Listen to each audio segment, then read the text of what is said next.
Assalamu alaikum and welcome to the Harborne Islamic Study Circle HISC Seerah session 122, Battle of the Trench. So we're continuing on. This is our third session on the Battle of the Trench. Last week we talked about how the Prophet he adopted the new technology of building this trench ditch as part of the defensive warfare, because faced 2,000 or 3,000 max in Medina, facing 10,000 whose intent purpose is to obliterate the Muslims, if not to level Medina once and for all, apart from some of the areas where the Jewish tribes were. So they build this trench, some say 2 kilometers, some say up to 12 kilometers, but it's about 5 meters wide, 7 or 8 meters deep. And it sort of covers the northern aspect of Medina. The sides, east and west, are protected by the volcanic tracks, the south by the date palm groves and some marshes. So they have to build dig this trench. We talked about the fact that it was winter and people were starving. They weren't expecting to fight. And they hadn't, stockpiled their food, and we talked about some of the miracles of food multiplication that the Prophet did with Allah's permission. We talked a story about Hassan bin Thabit being sent away to be in the fortress with the women and children. Inshallah, we'll come on to that specific story again. We'll revisit it, inshallah, next week. And then some of the prophecies of the Prophet, for example, when he was smashing the big boulder, he cut it into, smashed it into thirds and smithereens, and with each pickaxe, he saw or had a vision. It was promised that he would conquer Syria, conquer Persia, and conquer Yemen.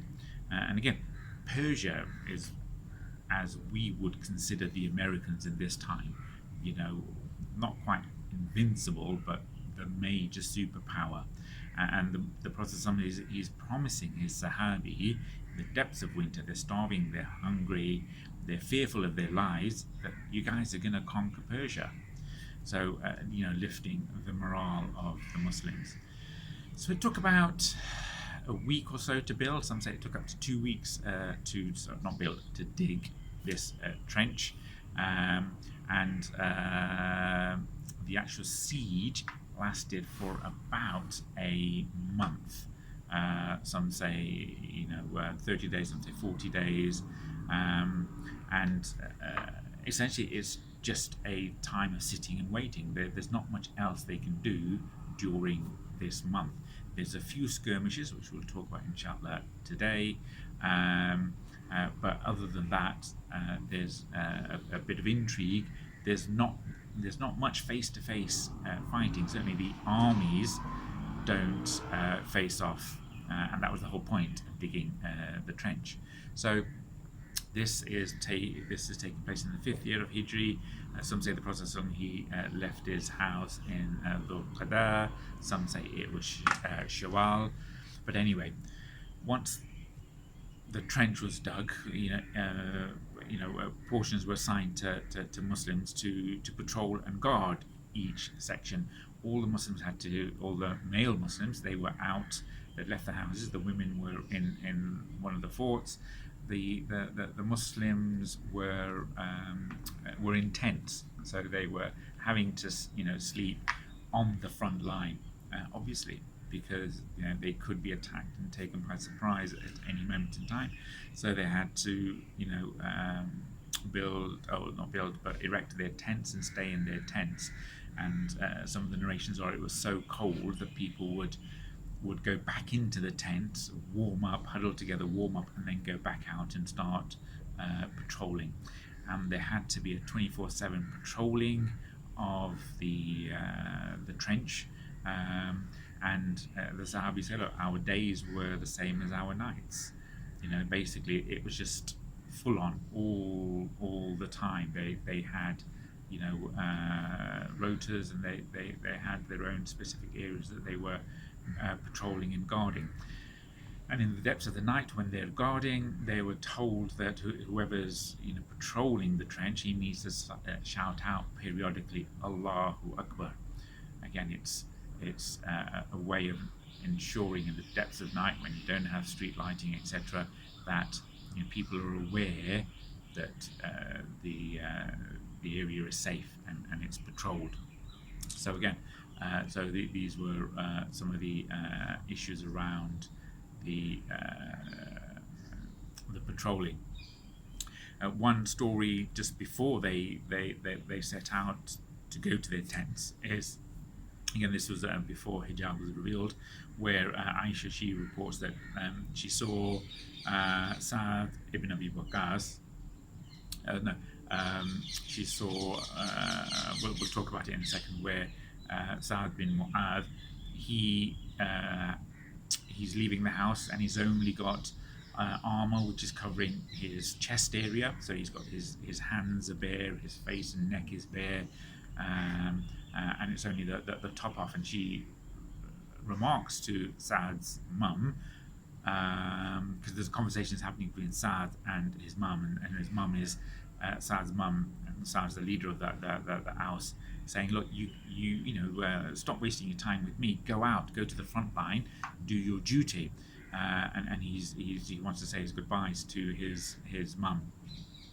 And then as he leaves, Aisha recalls, I was thinking to myself, look, he's only got a little bit of covering. Surely he needs to be covered a bit more. But again, he didn't have much wealth or to buy the full armor. And in fact, that's where he was shot by a stray arrow, and eventually that led to his demise a few weeks later. And again, just showing, going back to how tiring it was for them to patrol the area. What happened was that there's one evening where Saad ibn Abi Waqqas, he's coming out, he's walking toward the Prophet ﷺ, and the Prophet ﷺ, and it's dark, he says, "Who's that?" And the man said, "This is Saad ibn Abi Waqqas, I've come to relieve you of your duties." So the Prophet ﷺ turns to Saad and says, "Okay, you stay here and patrol, I'll take a little bit of rest and I'll come back out." And then Aisha narrates that when the Prophet ﷺ came back to the tent, he basically zonked out straight away. He fell asleep immediately, and that she could hear him snoring. That's how tired and fatigued the Muslims were in terms of patrolling. And again, it's a very anxious time as well. You're not knowing when the enemy could strike. And again, it's minute by minute, hour by hour, day by day. There is that incessant tension that's always there. So that's some of the stories of guarding the tent, guarding the trench rather. So the Quraysh, they arrive, and they've never seen anything like this before. 4,000 people from the Quraysh, heavily equipped and armored. They come. They're expecting a fight. They're expecting face-to-face, man-to-man combat, old school.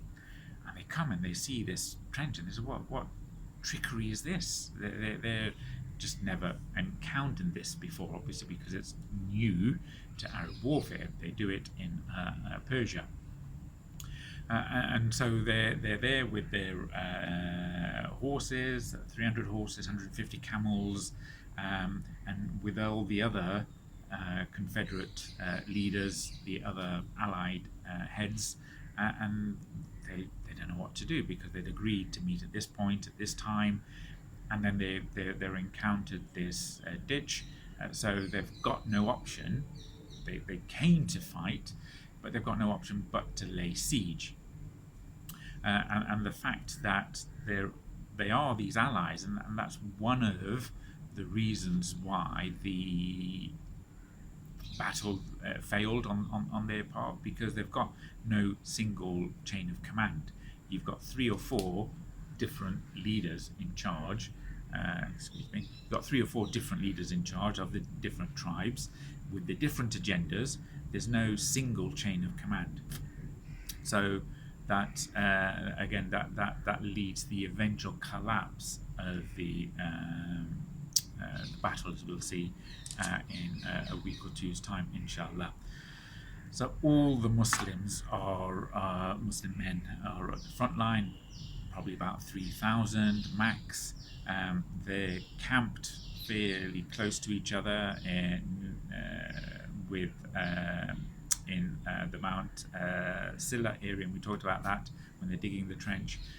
So they're facing the trench, the back to the mount, and again, this is at the time when the Prophet ﷺ, he says, because all the Muslim men have come out, it's best if the women are protected in their own fortress area, so they don't have to think about that.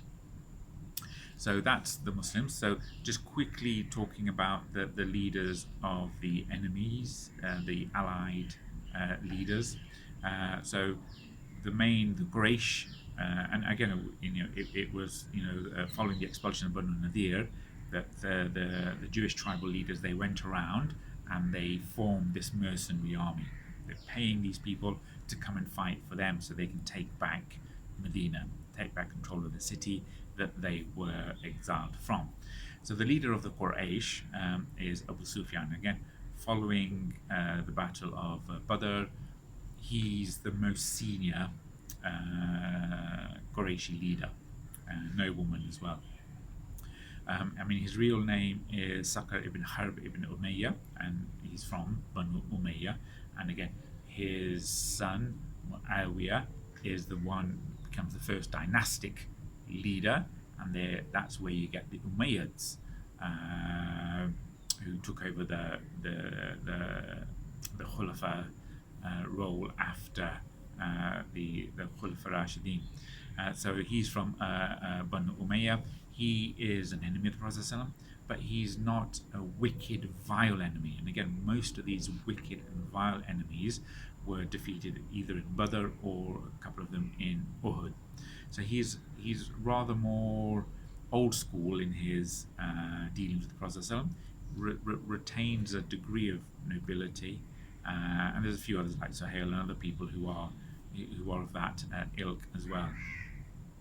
So he is the leader of the Quraysh.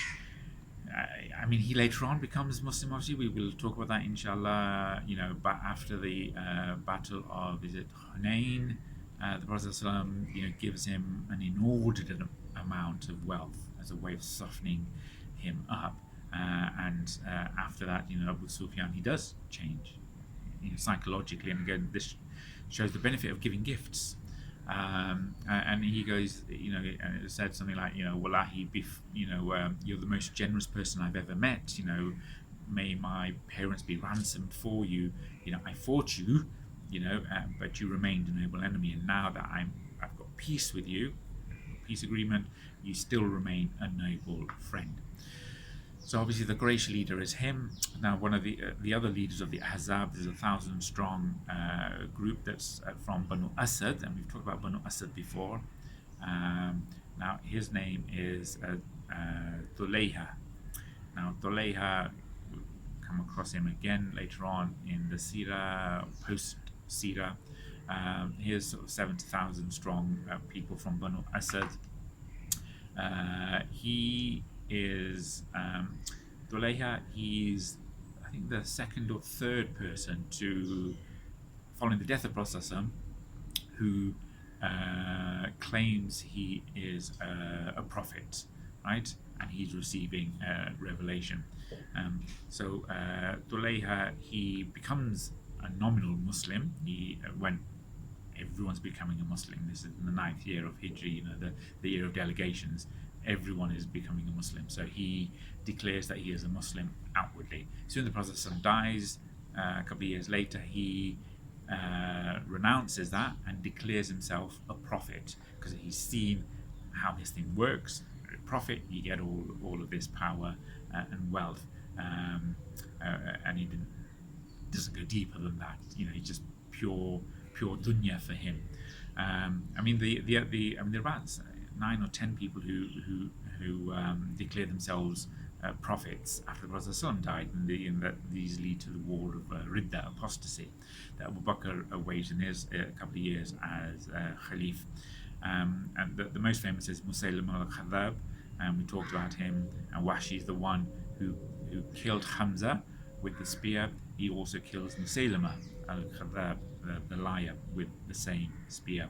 Someone called Sajjah is the second one to declare prophethood, and then Tulayaha, this chap from Banu Assad, he declares prophethood. In the wars of Ridda, he's Khalid bin Walid destroys Banu Assad, and then he flees to Syria, and then Tulayaha, when he's gone to Syria, it's said that he has a genuine epiphany. He genuinely becomes a Muslim. So Tulayaha genuinely becomes a Muslim, comes back to Medina, repents, declares his open Islam, and then fights alongside Khalid bin Walid and dies as shaheed. And he used to make dua, because he was genuinely sorrowful for what he'd done. He made dua to Allah to accept him as a shaheed. So he dies as what we consider as a repentant Muslim. So Tulayaha, he's the head of Banu Assad. There's another leader, one of the other tribes is Unayna bin Hisan. Now he's one of the, he's a Bedouin. He's a very coarse, crude Bedouin. Unayna. He encounters the Prophet ﷺ before. There are stories about his crudeness. He actually became leader of his tribe by killing his father, right? His father was ill, had 10 sons, and took an oath from his sons, so you have to do something for me on my deathbed. And then he said, you have to kill me, because he was in so much pain. It was such a painful demise for him. And so he's on his deathbed. Each of his sons comes up. So look, we can't kill you. Who, and especially in those in that society, who has heard of mercy killing, let alone killing your own father? So all of them refuse to kill him. And then Unayna, he comes up, and father says, look, can you fulfill this? And he goes, well, what's in it for me? He goes, well, if you kill me, you become leader of the tribe. And he goes, okay, fine. And he kills him. And that's how he becomes leader of the tribe.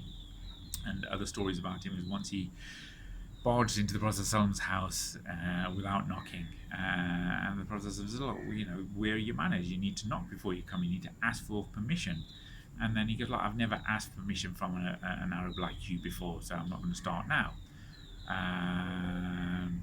And then he sees Aisha there, and again, this is before hijab, and he goes, who's that girl there? And the Prophet says, that's my wife. And then Unayna says, why don't I give you one who's more beautiful than her? I'll give you one of my own wives. And this was their Jahiliyyah custom. And the Prophet said, look, Allah has made that haram for us, right? And then again, you can see the level of coarseness of his conversation. And then he leaves the Prophet's company. And then, Prophet goes, this is the fool that is obeyed amongst his own people. So I says, look, you were okay in front of him, and now you're sort of, saying stuff now that he's gone. And the Prophet goes, look, the worst of the people are those who people have to force themselves to be nice to just to avoid their evil. I'll repeat that. The worst of the people are those who the people have to force themselves to be nice to avoid their evil. Okay? And this guy, he was, if you were bad to him, he was really bad to you. And again, there are lots of people like that. I know lots of people, that people are scared of them. They don't want to say anything against them because they are fearful of how they're going to be reacted to against, right?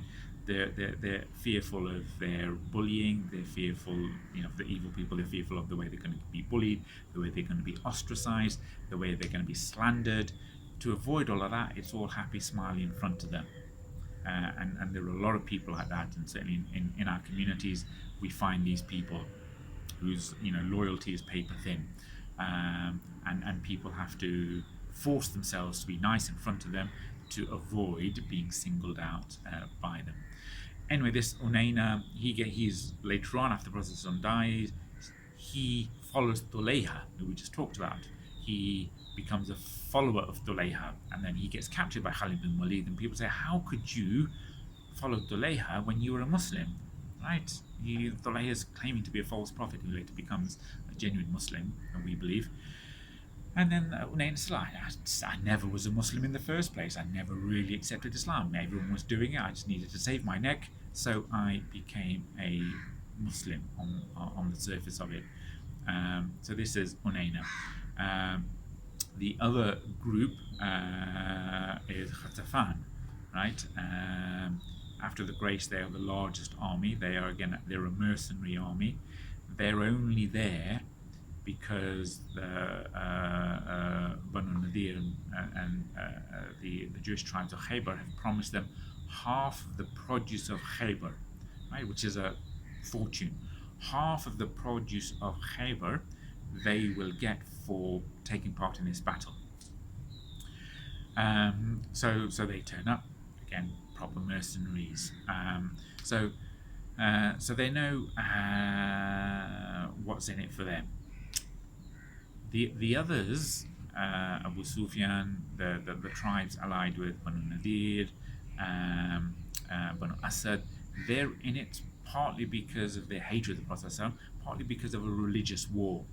Their economic interests and their religion are reasons that they are fighting. Ghatafan, they're just in it for the dates. They're just in it for the money. So there are various reports. One report is the Prophet ﷺ, he reaches out to Ghatafan. Other reports are Ghatafan, they reach out to the Prophet ﷺ. Either way, they have an interaction where their leaders have a conversation with the Prophet ﷺ. So they meet the Prophet ﷺ and say, look, these are the stakes. They've promised us half of Khaybar to fight you. If you give us a third of the produce of Medina, getting dates, we won't fight you and we'll just go back. Right? So there's up to 4,000, which is over a third of the army. So here's an offer, right? Either the Prophet offered a third of the wealth of Medina, or they asked for a third, or some say it was staggered down. But anyway, the Prophet he was tempted to with this offer. So then he summons the leaders of the Aus and the Khazraj, the people of Medina, the ones who own the date palms. And these are the senior-most leaders of the Aus. The leader of the Aus, Saad ibn Muad, who we just talked about, and Saad ibn Ubada, the leader of the Khazraj. And he asked them, look, this is the offer. What should we do? Again, these are desperate times. And the Prophet, he's looking for a way out because he knows that they can't physically, just in themselves, without Allah's help, defend themselves against 10,000 strong army. So he's looking to, again, in political awareness, break the morale of the allied army. So any ruse that he can take, it's permissible for him. So he gathers, and it's a private shura with them. So what do you say? Do you want to go along with this offer? So Saad Muad, he goes, look, is this something that Allah has commanded you, or is this something of your own wishes, your own ijtihad in there? If it is wahyizd, if it's revelation, then we'll obey. We'll give them the produce. However, if it's your own opinion, then we have never bowed down to anyone in the days of Jahiliyyah. Medina was never conquered by outside forces. We have never bowed down. They fought amongst themselves, but they've never been captured by outside forces, so they've got some pride in them. In the days of Jahiliyyah, we've never bowed down to anyone. So why should we bow down to them when we have Islam? Allah has elevated us with Islam, so why should we give this to them? Verily the only thing they should taste is our sword, not our dates. So the Prophet he was happy with with that response, and then the message was given. I mean, some of the reports will say that they'd actually written up the agreement. They hadn't signed the agreement because they needed to go back and confer with each tribe, the Prophet ﷺ and Ghatafan, to make sure both sides were happy with it. But the Prophet ﷺ took counsel from the Shura and then decided, look, no, and then didn't fulfill that thing.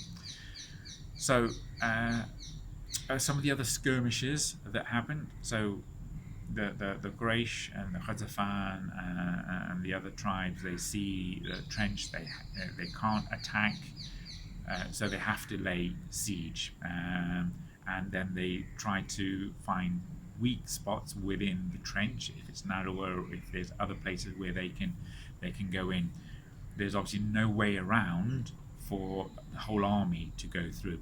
So they try to see if there's any weaknesses where they can dispatch small groups of people, maybe to launch a guerrilla style attack. And again, we talked before about how the Arabs in the olden days used to fight.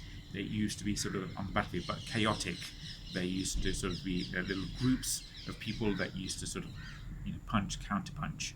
And the process of introduced the ranks in warfare. So during the siege, they would shoot arrows at each other, and again we talked about how one of these arrows is one that struck Saad ibn Muad, and then there are a couple of other skirmishes. There was a group of fighters that went into the trench and came out the other side.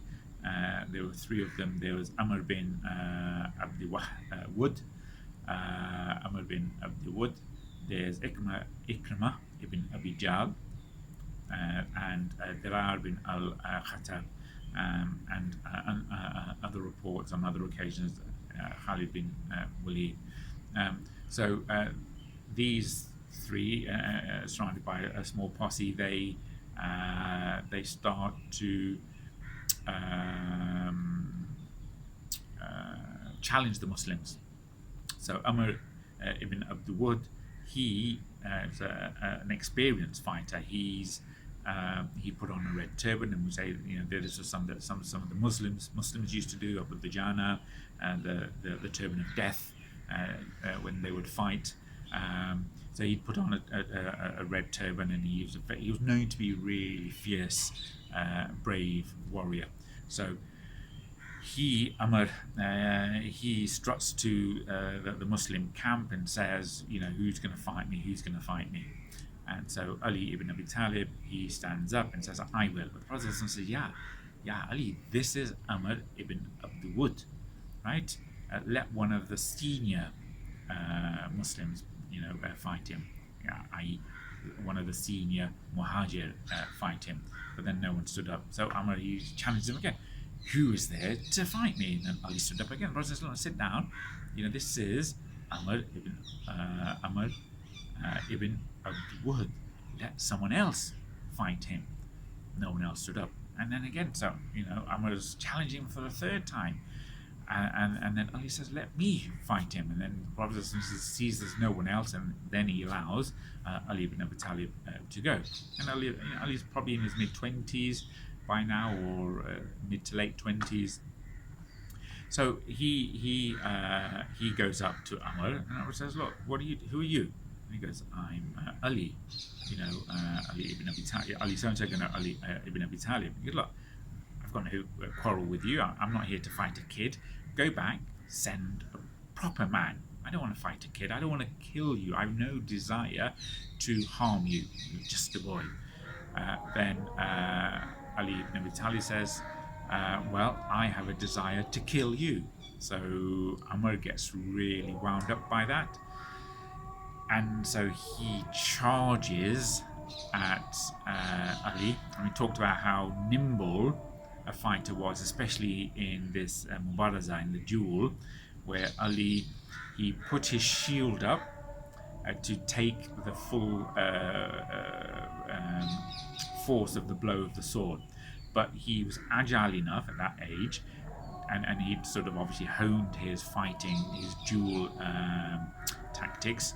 So he would, as the other person's pouncing down with the sword, so putting all his effort into the sword stroke, what Ali would do, he would try to deflect it, and at the same moment striking with his sword, and that's what happened. So he deflected the sword strike, broke his sword, or it got lodged in his shield, broke his shield, and in the same movement he basically stabs Amr and kills him by piercing him in the neck. I'll just pause till the end of the adhan, 1 second. So I'll try and finish soon. Ali, he deflects the blow of Amr. Amr's sword gets stuck in his shield, and he manages in the same motion strike Amr in the neck and kill him. And then the others retreat after that. Another one that's crossed probably on another occasion, and again it showed that as individuals people can cross, and we'll talk about how individuals did cross over, because there was some spying and stuff going on with Banu Qurayza. Someone else who crossed was Nawful ibn Abdullah, and then he was checked by Zubair ibn Al Awwam, who was the Prophet's disciple. Zubair charged up to Nawful ibn Abdullah and drew up his sword and slashed him and essentially chopped Nawful in half. And then we talked about this in one of the other battles as well. Someone says, "Oh, what an amazing sword you have, Zubair!" And then Zubair goes, "No, it's not the sword; it's the arm that's attached to the sword." Okay, and we'll sort of allow him that sort of bravado. It's just chop someone in half, for goodness sake. So then Nawfal's body is there. It's on the floor, chopped in half. Then after a while, the Quraish, they approach, or they shout over, say, "Look, let us buy the body of Nawfal, right? So we can bury it." And the Prophet, he shouts back, "This corpse is najis, it's filthy, and the price is filthy, and we don't buy the prices of corpses. Just come and get it and bury it." So shows dignity towards the dead body, and we know that how important that is. The Prophet forbade mutilation of the dead body in any circumstances. And again, he's not going to take money for these corpses. We should confer some dignity to the dead. So he refused the money. They took the corpse. Again, he's not going to attack people who are taking the corpse. Unlike some of the warfare you get here, where you get secondary explosions, where we see this like in Syria, and we saw what sort of people, some of the so-called Western Allied forces did in places like Yemen and Iraq. Is they'd have a primary explosion, then people would come round and gather to collect the dead, and then they'd shoot on, they'd attack those people. So the Muslims, they're not doing any of that. Okay, come take the dead body and bury it. And then we talked about Ikrimah ibn Abi Jahl, Khalid ibn Walid. They also came over because they've got a point to prove. And there's sort of face-to-face fighting, but no one dies, and then they get sent back. So in total, less than half a dozen mushrikeen die, and maybe half a dozen Muslims die, mainly with stray arrows. And we've gone, like we mentioned, the most famous and sad of these is Saad ibn Muad, who is the leader of the Aus. We talked about how when he's leaving his home to go to the front line, he's barely got enough armor to cover his chest, and Aisha says, "Look, I was worried about him, and surely that's where he got hit by the arrow. into his arm, pierced his artery or his vein, and he died a couple of weeks later. So again, directly related to the battlefield, and some say it sort of came in above his clavicle and then came out through his armpit or under there. But anyway, Saad ibn Muad, lots of stories about him, and again, it's a name we should all know. I mean, he was one of the earliest converts, and we talked about this many months ago when Musab ibn Umair was sent by the Prophet ﷺ after the pledge of Aqaba, first pledge of Aqaba, to go and teach people in Medina about Islam. He was one of the chiefs, and he was told, he came up to Musab and, "Why are you causing trouble?" And Musab said, "Look, just come listen to what I have to say. If you don't like it, I'll go." And Musab listened, became a Muslim, and then he turned around and went back to his tribe and said, "I'm not going to speak to anyone in my tribe unless you become a Muslim." So he essentially forced his whole tribe to become Muslim because they loved him so much. And he's the one at the Battle of Badr who stood up and when the Muslim, when the Prophet ﷺ realized that they're facing an army, not the caravan. They went out for the caravan, realized actually that the caravan's done a shifty. Abu Sufyan's taken it somewhere else, and they've dispatched an army. They're going to face an army. There's only 300 of them. They're poorly equipped. They were enough to get the caravan, but not a full-fledged army. Abu Bakr, Umar, and a third of the Quraishi, Muhajir, they stood up and they said, "Look, we're with you." And then the Prophet stayed silent, and then Saad, he stands up and said, "Look, it looks as if you're wanting us to say something, because the Prophet, the letter of the law, the pledge, the second pledge of Aqaba, is that they will defend him. It's a defensive treaty.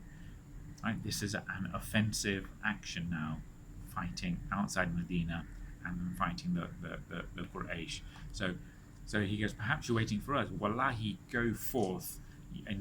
Even if you go into the oceans or go to the corners of the earth, go wherever Allah has told you, you will find us right behind you. We will never say what Bani Israel said to Musa. You go fight with your Lord. We will say to you, you and your Lord go fight. We are with you." Right? And that really made the Prophet happy. I mean, that he was beaming after that, and he knew that these people were with him. Right? So they're not, and we know what happened to Musa, and the tribe because of that. Saad, again, he was the one who told Ummayah bin Khalaf that he's going to be killed by the Prophet. Ummayah bin Khalaf and Saad bin Muad, they were business buddies, and we talked about this story when he's in Makkah on business. He's doing tawaf, and he gets doing tawaf in the midday heat, and so Abu Jahl goes up to him and says, "Who are you?" And he recognizes this as Saad. He says, "Well, why you've given refuge to Muhammad, right?" And they were about to fight each other.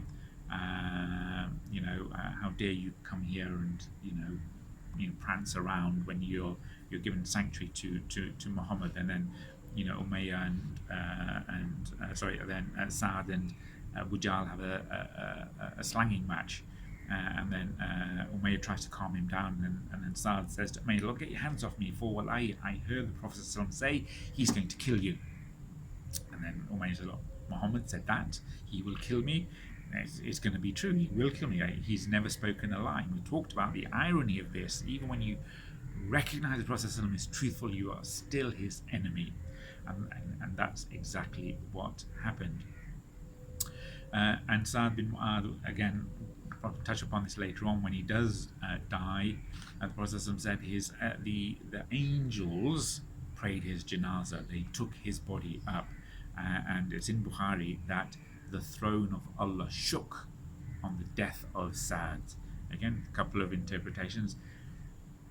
One is that it shook out of anger that somebody had killed Saad, or it shook out of happiness that Saad was going to greet Allah subhanahu wa ta'ala. Again, the throne of Allah is being carried by all these angels.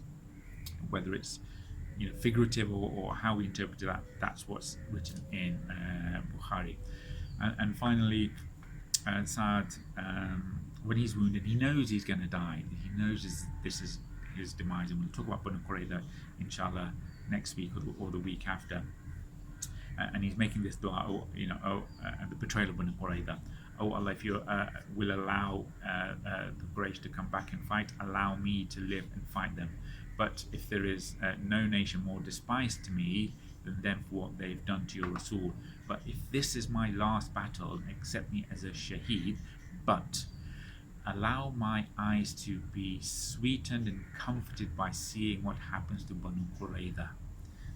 And the way Allah planned it, He becomes the judge of what happens, of the fate of Banu Qurayza once they'd